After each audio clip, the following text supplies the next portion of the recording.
একজন বৃদ্ধা মহিলা মাথার মধ্যে ভারী একটা বোঝা নিয়ে যায়, কষ্ট হয়ে যেতে পারে না। রহমতের নবী কাছে যাইয়া ডাক দিয়া বলতেছেন, মা গো কই যাও? মহিলায় কয়, বাবা তুমি শুনো নাই? বলে কি? কয় মক্কা মুহাম্মদ দখল করে নিয়েছে, এই মক্কা মুহাম্মদ দখল করে নিয়েছে, তুমি বুঝি শুনো নাই? আল্লাহর নবী বলেন, মা গো শুনেছি, এও তো শুনেছি মুহাম্মদ তোমাদেরকে ক্ষমা করে দিয়েছে। মহিলায় কয়, না রে বাবা, তুমি মুহাম্মদরে চিনো না। মুহাম্মদ রক্তপাত পছন্দ করে, খুব গরম মানুষ। মুহাম্মদ মারামারি কাটাকাটি বেশি পছন্দ করে, এজন্য বদলা নিবেই নিবে, তাড়াতাড়ি জান বাঁচাও। আল্লাহর নবী তখনও নিজের পরিচয় নবী দেন না। পরিচয় না দিয়া নবী বলতেছেন, মা গো বোঝাটা অনেক ভারী, অনেক ভারী, তুমি বৃদ্ধা মানুষ, নিতে কষ্ট হয়, আমি জোয়ান মানুষ, আমার মাথায় তুমি বোঝাটা উঠায় দাও, যেখানে যেতে চাইবা আমি তোমাকে সেখানে পৌঁছায় দেব। একটু জোরে কোন সুবহানাল্লাহ। কৌনাইনে মুখতার খুদা তুমকো বানায়া, कौनैन मुख्तार खुदा तुमको बनाया, उम्मत का निगाहबान खुदा तुमको बनाया, उम्मत का निगाहबान खुदा तुमको बनाया। मौला मेरा आका मेरा रहमत की नबी है, मौला मेरा आका मेरा रहमत की नबी है, ताजदार मदीना है तो माहे अरबी है, ताजदार मदीना है तो माहे अरबी है। अशजार ने देते हैं नबूवत के शहादात, तशकीक कमर में है तो अंगुल की इशारात, तशकीक कमर में है तो अंगुल की इशारात। একটু জোরে বলি আল্লাহু আকবার, মুসলমানের আওয়াজে বলি আল্লাহু আকবার। আল্লাহর নবী মহিলাকে যেই মাত্র এই কথাটা বললেন, মহিলায় কয়, বাবা তাহলে তো বড় উপকার হতো। নবীজির মাথায় বোঝাটা চাপায় দেওয়া হলো। আমার নবী আপনার নবী মাথায় বোঝাটা লইয়া নবীজি পাহাড়ের দিকে যাইতে শুরু করলেন। ওই অবস্থায় নবীজির চোখ থেকে দর দর করে পানি পড়ে। নবীজি কান্দেন আর বলেন, মালিক আমি তো সবাইকে ক্ষমা করে দিয়েছি গো, কেন তারা কথাটা বিশ্বাস করলো না? ও মালিক তুমি আমাকে এজন্য হাসরের মাঠে কোনো পাকড়াও কইরো না। দেখো না মালিক, আমি তো তাদেরকে আরো সহযোগিতা করতেছি। নবীজি যান, আমার নবীর চোখ থেকে দর দর করে পানি পড়ে। পাহাড়ের কাছাকাছি যাইতেই মহিলায় কয়, বাবা যুবক এই জায়গায় বোঝাটা তুমি নামায়া দাও। আল্লাহর নবী বোঝাটা এখানে নামায়া দিলেন। নবীজি চলে আসবেন, কথা নাই বার্তা নাই, নবীজির চোখের পানিটা মুইসা তিনি চলে আসবেন। এমনি মহিলা ডাক দিয়া কয়, রে যুবক এই দিকে যাবা না, ওই দিকে যাও। আল্লাহর নবী বলেন, মা গো ওই দিকে গেলে পরে কি হবে, আর ওদিকে গেলে কি হবে? কয়, বাবা ওই দিকে যদি যাও মুহাম্মদের সামনে পড়ার ভয়, মুহাম্মদের সামনে পড়ার ভয় আছে রে বাবা, এই দিকে তুমি যেও না। তোমার মতো যুবক আল্লাহর জমিনে আরেকজন আমার নজরে পড়ে নাই। বাবা তুমি এত ভালো, বাবা মুহাম্মদের সামনে পড়তে পারো, ওই দিকে যাও। এইবার নবীজি চোখের পানিটা বইসা কয়, মা গো মুহাম্মদ সম্পর্কে তোমার ধারণা কেমন? কয়, বাবা ধারণা তো ভালো না, মুহাম্মদ তো অনেক গরম মানুষ, খালি গরম কথা, খালি গরম কাজ, নরম বলতে কিছু নাই, শুধু রক্তপাত। নবী তখন বলেন, মা গো মুহাম্মদ সম্পর্কে তোমার এমন ধারণা, এটা কি মুহাম্মদকে দেইখা তুমি নিছো নাকি কারো কথা শুই না এমনটা মনে করতেছো? মহিলায় কই, বাবা আমি জীবনে মুহাম্মদকে দেখি নাই, আবু জাহেলের কথা শুই না, উতবা সাহেবের কথা শুই না, এমনটা মনে করি। আল্লাহর নবী তখন চোখের পানিটা মুছে আর কই, মা গো আর মানুষের কথা শুই না, মুহাম্মদকে চিনা লাগবে না। নিজের চোখে দেখে নাও। যেই যুবক তোমার বোঝা মাথায় নিয়ে এই পর্যন্ত আসলো, আমি সেই মুহাম্মদ। মহিলার চোখ থেকে দর দর করে পানি পড়ে, চিৎকার দিয়া কয়, মুহাম্মদ, তুমি যদি মুহাম্মদ হও তাহলে এতদিন যা শুনেছি ভুল শুনেছি, এতদিন যা শুনেছি সব মিথ্যা শুনেছি। বাবা, আবু জাহেল যা বলেছে মিথ্যা বলেছে, লিডারগুলি যা শুনাইছে মিথ্যা শুনাইছে। বাবা, তোমার মতো এত নরম দিলের মানুষ আল্লাহর জমিনে হয় না রে বাবা। আমি আর দেরি করতে চাই না, তাড়াতাড়ি কালেমা পড়ে মুসলমান বানায় দাও। সেই নরম নবী গরম হয়েছেন, ওই নরম নবী তিনি আবার গরম হয়েছেন। কেমন গরম হয়েছেন? মদিনার মসজিদের মিম্বর, মায়ের নবী দয়ার নবী বলেন, কাব ইবনে আশরাফের কল্লা কাইটা আমি নবীর সামনে কে আনতে পারবা? মসজিদে নববীর মিম্বর থেকে নবী ঘোষণা দিলেন, জ্যান্ত একজন মানুষের কল্লা কাইটা আমি নবীর সামনে হাজির করবা। কে আসো এমন? বলুন তো, ওই সময়ে নবীজি নরম নাকি গরম? আরেকটু জোরে, নরম নাকি গরম? চেহারাটা আমার নবীর লাল হয়ে গেল, আল্লাহর নবীর চেহারাটা একদম লাল হয়ে গেল। নবী বলেন, ওই বেঈমানের, ওই মুনাফিকের কল্লাকে এটা আমার সামনে কে আনবা? সাথে সাথে মুহাম্মদ ইবনে মাসলামা রাদিয়াল্লাহু তাআলা আনহু তিনি দাঁড়ায় গেলেন, ডাক দিয়ে বলতেছেন, নবী গো, আমাকে অনুমতি দেন গো নবী, আমি দুশমনের কল্লাটা কাইটা আপনার সামনে হাজির করব। নবী বললেন, যাও, তোমাকে আমি অনুমতি দিলাম। মুহাম্মদ ইবনে মাসলামা রাদিয়াল্লাহু তাআলা আনহু দুইজন সঙ্গী নিয়ে রওনা দিলেন। বাইরে তিনি কে? তিনি এমন একজন সাহাবী, যেমন তার সাহস তেমন তার বুদ্ধি। হুদায়বিয়ার সন্ধির সময় একা 100 দুশমনকে গ্রেপ্তার করে বন্দি করে নবীর সামনে হাজির করেছিলেন। বলুন তো, একজন মানুষ 100 মানুষকে বন্দি করা, এটা শুধু শক্তির কাম নাকি বুদ্ধির বেশি কাম?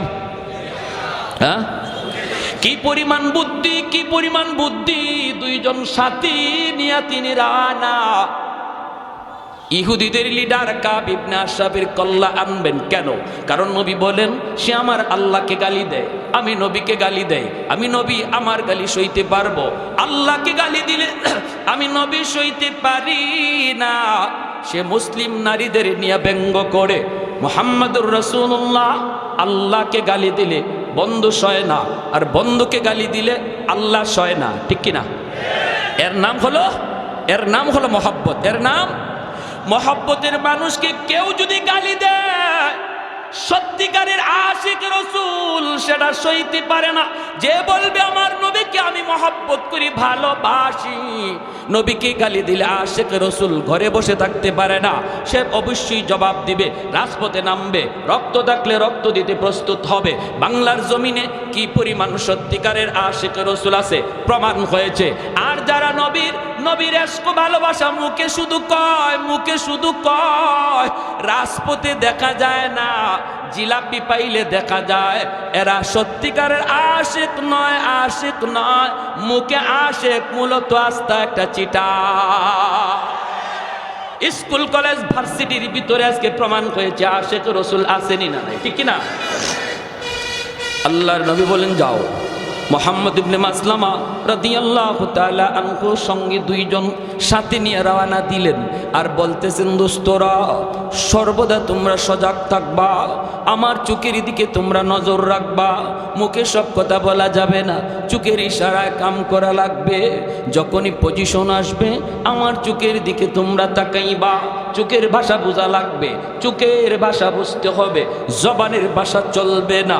ভাইরা বন্ধুরা, এই বইলে তিনি গেলেন কাব ইবনে আশরাফের বাড়ির সামনে, যাইয়ে তিনি ডাক দিলেন, নেতা, ও নেতা।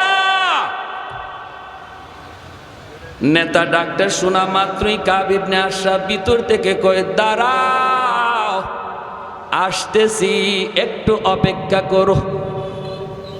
কাব ইবনে আশরাফ নেতা ডাক শুইনা একদম ফুলে গেছে, ফুটবল জবাই ফুলে। কারণ নেতা ডাক বড় মজা, এই নেতা ডাকের জন্য মানুষ লক্ষ লক্ষ টাকা খরচ করে। কোটি কোটি টাকা খরচ করতেও রাজি, তবুও নেতা ডাক শুনতে চায়, ঠিক কিনা? হ্যাঁ, মুহাম্মদ ইবনে মাসলামা রাদিয়াল্লাহু তাআলা আনহু তিনিও ভাবলেন কাউরে যদি সাইজ করা লাগে আগে তারে পাম দেওয়া লাগে, পাম দিলে যদি পাম লয় তাহলে তারে খেলতে মজা, যেই বলে পাম দিলে পাম লয় এই বললেই লাথি দিতে মজা, যেই বলে পাম দিলে পাম লয় না এই বললে কেউ লাথিও দেয় না। এজন্য তিনি ভাবছেন ওরে তো সাইজ করতে আসছি, আগে ওরে একটু ফুলানি লাগবে, একটু পাম দেওয়া লাগবে, বাতাস দেওয়া লাগবে, যদি বাতাস লয় পাম লয় তাহলে সুবিধা হবে। দেখেন প্রথম ডাকেই সে বাতাস লইছে, যেই বলছেন নেতা একটু দাঁড়াও আসতেছি, মুহাম্মদ ইবনে মাসলামা কয়ে বুঝছি তুমি পাম লইছো। যেই মাত্র আওয়ার জন্য রওনা দিছে এমনি তার বউ কয়, কাব ইবনে আশরাফের বউ, ইমাম বুখারী রাহমাতুল্লাহ আলাইহি কিতাবুল মাগাজি বুখারী শরীফ জিলদে সানিতে এনেছেন, তার বউ কি কয় শুনবেন, বউ কয় স্বামী গো যাইও না, ডাকটা আমার কাছে বেশি সুবিধা মনে হয় না। নেতা তো, নেতার বউ নেতা, নেতার বউ, নেতার বউ বড় নেতা আরেকজনে কয়। হ্যাঁ, এটাই তো নিয়ম আমাদের দেশে। মূল যেটাকে হের হের কাম কাজ, হের দমক দমক কমই হয়, কিন্তু তার ডাইনে বামে সাইডে যার থাকে এরার তাফালিং সহ্য করা কঠিন, ঠিক না? সাইডে যারা থাকে এরার তাফালিং দেখে কি আমার ভাই অমুক, আমার দুলাভাই অমুক, আমার স্বামী দারোগা, দেখেন না ওই দারোগার বউ, হ্যাঁ ও দারোগার থেকে আরো বড়টা, দারোগার বউ দারোগার চেয়ে আরো বড় পাওয়ার দেখায়। তো এরকম ভাবে মুহাম্মদ ইবনে মাসলামা যে ডাক দিচ্ছেন কাব ইবনে আশরাফের বউ কয় যাইও না, কেন কিছে, কই যাও, কয় আরে দেখো না কত সুন্দর করে ডাকটা দিছে, হায় রে অত সুন্দর ডাক আমারে খুব কমই দেয়, এভাবে ডাক দিছে যাইতেছি। কাব ইবনে আশরাফের বউ কয় শুনো তোমার কাছে ভালো লাগছে কিন্তু আমার কাছে ডাকটার মধ্যে কেমন কেমন জানি লাগতেছে। কয় কেমন কেমন মানে? কয় আমি এই ডাকে রক্তের গন্ধ পাই, রক্তের গন্ধ। কি জাত মহিলা বুঝেন? কেউ ভাই আমরা খালি মনে করি মহিলাদের মাথা নেড়ার টাল, জি না, মহিলাদের মাথায় গিলু আছে, কিন্তু না থাকলে দেশ চালা কেমনি, আসেনি না নাই? হ্যাঁ, সৌদি যাই গেলাম, হজে গেলাম, আল্লাহ পাক নেওয়াইলেন আমারে সৌদি এক শায়েখে জিগায় বাড়ি কই, আমাকে বাড়ি বাংলাদেশ। এমনি আমার আরবিতে কয় তোগো দেশে পুরুষ মানুষ আসেনি? আমি মনে মনে বেজাতের বেজাতি বা মাথায় আমাকে পুরুষ মানুষ নাই, আমারে কি তোমার মহিলা মনে হইতেছে? কয় না এটা কই নাই, এক বেটি নামে আরেক বেটি উঠে, বেটাইন কই? তো জাগা মতো দিয়া দিছে আমারে। তা আমি কইলাম তোমাকে দেশে এরকম একজন বেটি বাইর করো, বাইর করো, আমার দেশে বেটিরাই যদি এমন হয় বুঝো বেটাইন কি জাত। তখন আইসে দিছে, আইসা কয় না মিয়া মিয়া, কয় না তুমি ঠিক আছো। তো কয় রক্তের গন্ধ পাই, আরে আরে তুমি আমার সাথে খালি গড়ই করলা জীবন ভর, এখনো জামাই চিনো নাই। আরবের মাটিতে এমন কোন মার ফুত আছে আমার গায়ে টুকা দিব? ওই দেখেন কেমন তাফালিং দেখাইতেছে। ফয়সলা তো হয়ে গেছে আসমানে, দাঁড়াও আসতেছি, আসছে। আর আসা মাত্রই মুহাম্মদ ইবনে মাসলামা রাদিয়াল্লাহু তাআলা আনহু তিনি বলতেছেন নেতা কি আতর মাখলেন? ওই সময় আতর মাখার সিস্টেম ছিল, লম্বা চুল রাখতো, আল্লাহ নবী ওইভাবে আতর মাখতেন, মাঝখান দিয়ে ফিতা ফাড়া হইতো, আর ওই চুলের ফিতার মাঝখানে একটু আতর ঢালা হইতো, আতরটা বেয়ে বেয়ে অনেক সময় কপালে দিয়েও একটু একটু বাইতো। তো আতরটা খুব দামি। মুহাম্মদ ইবনে মাসলামার ওনার উদ্দেশ্য হইল তো খালি ওরে পাম দেওয়া, পাম বেশি দেওয়া। আয়া আসার লগে লগেই বলতেছেন নেতা কি আতর মাখলেন, এত গ্রান? হে কয় আরে এই আতর তোরা পাবি কই, তোরা ফকিন্নির জাত। আরে আমরাই তো এই আতর মাখি, এটা আরবের সবচেয়ে দামি আতর। মুহাম্মদ ইবনে মাসলামা কয় এবারও তুমি পাম লইছো, তোমারে তো আমি খেলমু তোমারে নিয়া, টার্গেট হইল এটা। তো নেতা এই আতরটা কি আমি একটু শুনতে পারি আমার নাক দিয়া? তো হ্যাঁ হ্যাঁ হ্যাঁ হ্যাঁ। কত মাথাটা একটু নোয়ান, ওই শুরু হয়েছে, মাথাটা একটু নোয়ান, আতরটা একটু শুনবো। কয় হ্যাঁ হ্যাঁ এই যে নাও নাও। মাথাটা নয়া মাথাটা আগায় দিছে, আর চুল তো লম্বা, চুলটা মাঝে আপনি ধরছেন দইরা আতর শুনবার নিয়ত করে টান দিয়ে কল্লাটা কাছে আনছেন। সাথের দুইজনের চোখ দেখুন, তোরা এখনো দেরি করস কে? দেখোস না বলির ফাটা হয়ে গেছে? টান কইরা ধরে রাখছেন, বলির ফাটা, আর দেরি করস কে? আর তো দেরি নেই, সাথে সাথে তলোয়ার বসায় দিয়েছেন, দেহ থেকে কল্লাটা আলাদা হয়ে গেছে। এই কল্লা চুলের মধ্যে ধইরেই আল্লাহর নবীর সামনে নিয়ে বলেন, ইয়া রাসূলুল্লাহ, নেন গো নবী। যার মাথা চেয়েছিলেন, নবী যে তখন ওই মাথা দেখে বলছেন, হাযা রাসু আদুবি ওয়া আদুবিল্লাহ, এটা মানুষের মাথা নয়, এটা আল্লাহ এবং তার রাসূলের দুশমনের মাথা। আবু বকর সিদ্দিক রাদিয়াল্লাহু তাআলা আনহুর মতো নরম সাহাবী, তিনিও গরম হয়েছেন জায়গা মতো। প্রতিদিন এক রাস্তা দিয়া যান, ইহুদি উনাকে গালি দেয়, জবাব দেন না, বাপ তুলে গালি দেয়। আবু বকর জবাব দেয় না, জবাব দেয় না, কারণ তিনি তো আবু বকর অত্যন্ত নরম দিলের সাহাবী। ওনাকে গালি দিয়েছে, জবাব নাই। বাবাকে গালি দিয়েছে, জবাব নাই। গোষ্ঠী তুইলা গালি দিয়েছে, জবাব নাই।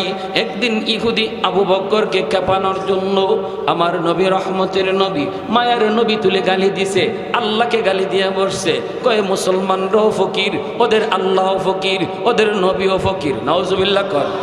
সিদ্দিক আকবর যেই মাত্র কয় আল্লাহ ফকির, নবী ফকির, সাথে সাথে আবু বকর ঘুরে দাঁড়ালেন। নরম সাহাবী, এতদিন পর্যন্ত যিনি চোখ তুলে তাকান নাই, জবাব দেন নাই, সাথে সাথে তিনি ঘুরে দাঁড়ালেন। ঘুরে দাঁড়াইয়া হাতের মধ্যে যদ্দুর শক্তি ছিল, এই শক্তি নিয়ে তিনি গালের মধ্যে চোর মারছেন।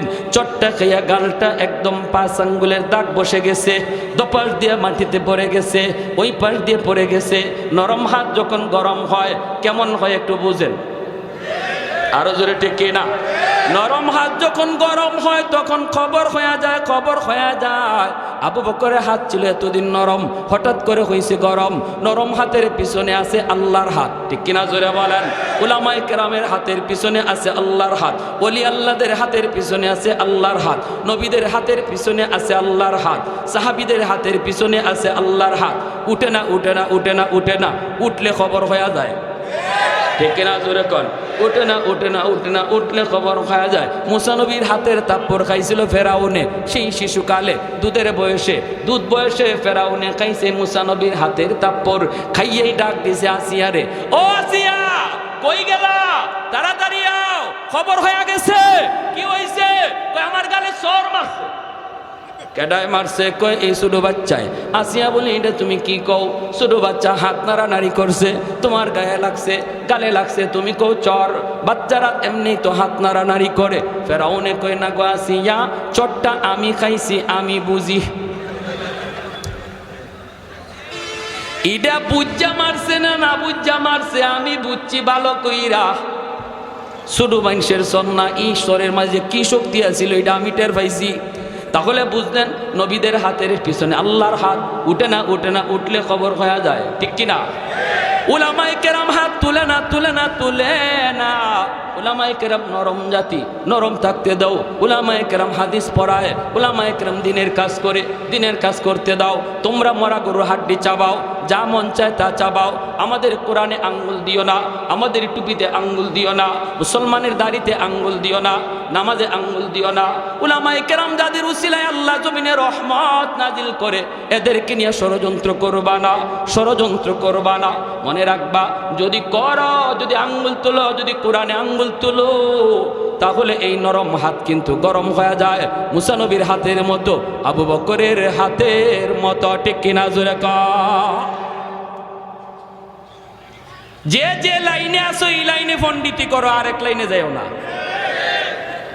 তুমি তোমার ইঞ্জিনিয়ারি লই আসো, এই লাইনে পণ্ডিতি যা পারো করো। আমরা তোমার ইগানোকে পণ্ডিতি করি না। তুমি ডাক্তার, ডাক্তারি লই আসো, এই লাইনে পণ্ডিতি করো। আমরা এই লাইনে গিয়ে কথা কইও না, কারণ এই লাইনে আমরা পণ্ডিত না। কিন্তু আমরা যে লাইনে পণ্ডিত, এই লাইনে পণ্ডিতি করতে আইও না। ইগানো করার আগে একটু বুঝছো, তুমি মেজর হও আর ডাক্তার হও আর যাই হও, যত যা কিছুই হও, যার যার পণ্ডিতি যার যার সাবজেক্টের উপর, ঠিক কি না? উলামায়ে কেরামের কথার ভুল ধরতে গেলে এই লাইনে তোমাকে আগে পণ্ডিত হওয়া লাগবে। সবাইকে এই কথা জেনে রাখা উচিত। আপনাদেরকেও যারা বগলের নিচে বুখারী শরীফ লইয়া লইয়া উলামায়ে কেরামের বিরুদ্ধে কথা কয়, উলামায়ে কেরামের বিরুদ্ধে পণ্ডিতি করে, কয় নামাজ হয় না, মৌলবীদের কথা ঠিক না, মৌলবীদের কথা মতো জুম্মা পড়লে জুম্মা হবে না, জানাজা পড়লে জানাজা হবে না, রুকু ইবাই করলে হয় না, হাত ইবাই বাঁধলে হয় না, এমন যত ধরনের পণ্ডিতি করে বগলের তলে বাংলা বুখারী লইয়া। আমি ভালো করে বলতে চাই, মনে রাখবা পণ্ডিতি যার যার সাবজেক্টের উপরে। যদি আপনাদেরকে কেউ এমন পণ্ডিতি করতে বলে, পরিষ্কার টান দিয়ে দুইরা মুফতি সাহেবের কাছে আনবেন, মুহাদ্দিস সাহেবের কাছে আনবেন, দেখেন তার পাতলা পায়খানা শুরু হয়ে যাবে। তখনই কইব আমার পেটে কামড় মারছে, আমারে বাথরুমে যাইতে দাও, ঠিক না? আপনারা কোনো তর্কে যাবেন না। আপনারা তো হে তো সহি হাদিসের বান্ডাল লইয়া আইছে, অতএব এর সাথে আপনারা চাপা করে পারবেন না। হে কয়েকটা হাদিস মুখস্থ করে বহুত বড় চাপা লইয়া আসছে, এর খালি কইবেন চল মুফতি সাহেবের কাছে যাই, দেখবেন হের জ্বর উঠতে গেছে, জ্বর। এটা হইল হের ট্যাবলেট, এটা হইল ট্যাবলেট। আপনারা তর্কে যায় না, অদ্দূরে বলে ভাই এত হাদিস বুঝি না, এত সহি হাদিস আর হাসান হাদিস, গায়রে সহি হাদিস এবং জয়ীফ হাদিস কি কো, এত কিছু বুঝি না, চলো হুজুরের কাছে যাই, দেখবা হের সাথে সাথে 104 ডিগ্রি জ্বর, ঠিক না? পণ্ডিতি যার যার সাবজেক্টে। প্যারে হাজরিন, বলেন, আমরা নিষেধ করি না, উলামায়ে কেরাম বলতেছে আপনারাও কিছু জানছেন বলেন, বুঝান, কিন্তু একজন আলেমের, একজন মুফতি মুহাদ্দিসের কথাকে যদি আপনার কাউন্টার দিতে হয়, তাহলে অবশ্যই এই লাইনে আপনার অভিজ্ঞতা থাকা লাগবে। আর আলেমদের কথা শুই না আপনি বলতেছেন উলামায়ে কেরামের জবানে শুনছি, এমন কই আপনি কয়েন না দাওয়াতে তাবলীগ করতেছে, ভালো, দাওয়াতে তাবলীগে এইভাবে চলছে, আলেমদের জবানে শুনছি, ভালো কথা কও। কাউন্টার যদি দিতে হয় এই লাইনে অভিজ্ঞতা থাকা লাগবে। এটা তো একটা পাগলেও বুঝে, তুমি মেজরিয়া বুঝো না, তো তোমার মাথায় কি ঢুকছে, ঠিক কিনা? এটা একটা পাগলেও বুঝে। এখন যদি আপনাদের এই এলাকায় মাইকিং করা হয় যে আগামীকাল আপনাদের এই হাসপাতালে আমাদের শাইখুল হাদিস শাহ হুজুর যত সিজারের রোগী আছে এরার অপারেশন করবো, করে দেবেন, সবাই কইবে ইন্নালিল্লাহ, হুজুর এইবার এই কাম শুরু করলো। সিজার তো আর হইতো না, এটারে মাইরা কবর দেওয়া লাগবে, ঠিক না? মরার কাম হইব, এই কাম তো হুজুরা করে না, তো তোমরা এটা করতে হবে। প্যারে হাজরিন, তো আবু বকর সিদ্দিক রাদিয়াল্লাহু তাআলা আনহু বসাই দিয়েছেন, যদ্দুর গায়ে শক্তি আছিল, এর গায়ে তো আঙ্গুলের দাগ পড়ে গেছে। সুজা নবীজির দরবারে গিয়া কয়, মুহাম্মদুর রাসূলুল্লাহ, আপনার সাহাবী আবু বকর আমারে ফিডাইছে, কই দে গালে। আল্লাহ নবী যে দেখেন গালে এখনো আঙ্গুলের দাগ আছে, আঙ্গুলের দাগ পড়ে গেছে গালে, বুঝেন এটা কি জেনতেন চোর, এটা কি জেনতেন চোর? নবী বলতেছেন তুমি ভুল বলতেছো, মনে হয় কামটা উমরের, কারণ আমার উমরে এইরকম কইরা অভ্যাস আছে, কিন্তু নামটা মনে হয় তুমি ভুল বলতেছো, আবু বকর না, আবু বকর এমন করতে পারে না, আবু বকর তো নরম। ইহুদি কয় আপনার নরম সাহাবী গরম হইছে, আপনার নরম জনই আজকে গরম হইছে। আল্লাহ নবী বলে কেন, আমার আবু বকর তো হঠাৎ করে গরম হওয়ার কথা না। কয় এমনি, দেখেন ডাকাইতে ডাকাইতে মিশা কথা কয় এমনি। নবী যে আবু বকরকে ডাক দিয়েছেন, ডাক দিয়ে বলতেছেন আবু বকর ঘটনা কি, চটটা তুমি মারছো। সিদ্দিক আকবর, তিনি তো সিদ্দিক। সিদ্দিক কাকে বলে? জীবনে যে মিথ্যা কথা বলে না, সিদ্দিক। ডাক দিয়া বলেন ইয়া রাসূলুল্লাহ, নবী গো আমারে গালি দিছে, বাপ তুলে গালি দিছে, সব গালি সইতে পারছি, কিন্তু যখনই আল্লাহকে গালি দিছে, আপনারে গালি দিছে, তখন তো এটা আমার ইমানের সাবজেক্ট। ইমানদারের সামনে আল্লাহর গালি হবে, আল্লাহর রসুলকে নিয়ে ব্যঙ্গ হবে। আর ইমানদার যদি চুপচাপ চলে যায়, কারণ সে আমার ভাই, সে আমার বন্ধু, সে আমার নেতা, সে আমার দলের লোক, এই মনে কইরা যদি নীরব চলে যায়, নবী বলেন তার ঈমান নাই, ঈমান নাই। মাল ঈমান ইয়া রাসূলুল্লাহ? ইদা সাররাতকা হাসানাতুকা ওয়া ইদা সাআতকা সাইয়্যাতুকা ফাআনতা মুমিন। চলে যায় যদি বোঝা গেল ঈমান নাই। কপালের ভিতরে নামাজে পড়তে পড়তে নামাজের কর পড়া গেল, এরপরও নবী বলেন তার ঈমান নাই। ঠিক কিনা, ঠিক কিনা? আল্লাহর বিরুদ্ধে কথা শুনলো, ইসলামের বিরুদ্ধে কথা শুনলো, নবীর বিরুদ্ধে কথা শুনলো, এরপরে চলে যায়। কয় থাক, বলে ফেলছে, বলে ফেলুক। এই বইলে যদি কেউ চলে যায়, আল্লাহর নবী বলতেছেন, আমি নবী গ্যারান্টি দিলাম, সার্টিফিকেট দিলাম, ওর ঈমান নাই, ঈমান নাই, ঈমান নাই, ঈমান নাই, ঈমান নাই।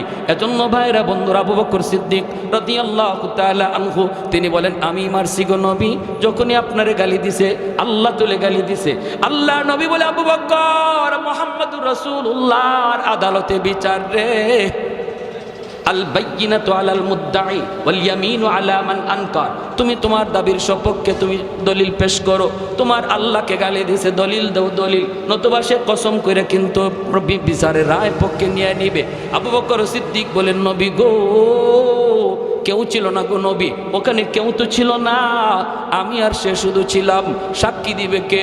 নবী বলেন, তাহলে রেডি হয়ে যাও, তোমার গালে এইভাবে একটা চোর মারবে, এইভাবে চোর মারবে। সাথে সাথে আবু বকর চোখের পানি সেইরা আল্লাহর কাছে ডাক দিয়া কয়, মালিক, কেউ দেখে নাই, কেউ শুনে নাই, কিন্তু আল্লাহ তুমি তো সব দেখছো, সব শুনছো।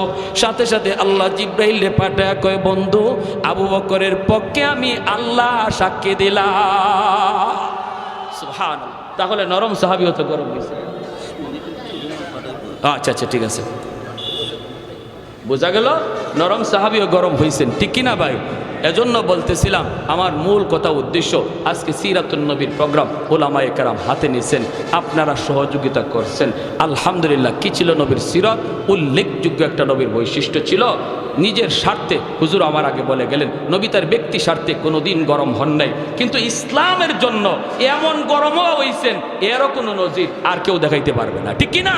এমন গরম হওয়া হয়েছে, এখানে কোনো ছাড় নাই, এখানে কোনো কম্প্রোমাইজ নাই, এখানে কোনো সন্ধি নাই। যখনই দেখব আমার সামনে হক বাতিলের দ্বন্দ্ব, ঈমান আর কুফুরের দ্বন্দ্ব, ইসলাম থাকবে কি থাকবে না, এই জমিনে আল্লাহর দ্বীন থাকবে কি থাকবে না, এই প্রশ্ন যখন আমার সামনে আসবে, তখন আমাকে আর নরম থাকার কোনো সুযোগ নাই। ঈমানের দাবি হলো আগুনের চেয়েও বেশি গরম হয়ে যাও। সবাই রাজি আছি ইনশাআল্লাহ? আল্লাহ আমাদের প্রত্যেকে নিজেদের ভিতরে সব ধরনের মারামারি দ্বন্দ্ব থেকে আল্লাহ হেফাজত করো। আমরা মুসলমান ভাই ভাই হয়ে থাকতে চাই। যে যে দল করে, আল্লাহ এই দল আমাদের বড় পরিচয় নয়, বড় পরিচয় আমরা মুসলমান।